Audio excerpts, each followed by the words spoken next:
If your garden beds are getting totally taken over by weeds, you need to get on top of it fast so your plants don't get buried.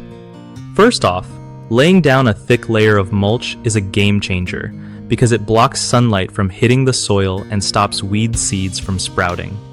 You want to use organic mulch like wood chips or straw, which also feeds your soil as it breaks down.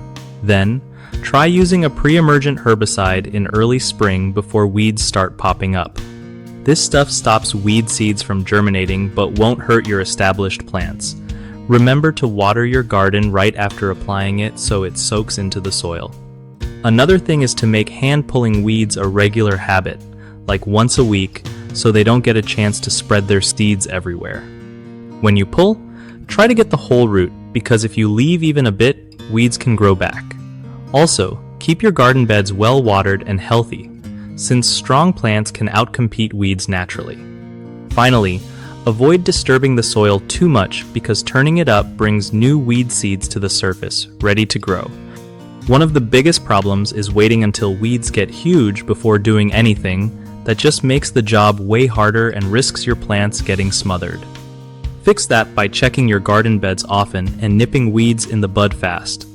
Another common mistake is using the wrong type of mulch or spreading it too thin, which won't block weeds properly. Make sure to pile it at least 2 to 3 inches thick. Lastly, people often forget to use pre-emergent herbicides at the right time or skip watering after applying them, so the product never activates. Apply it early in the season and water it in well for best results.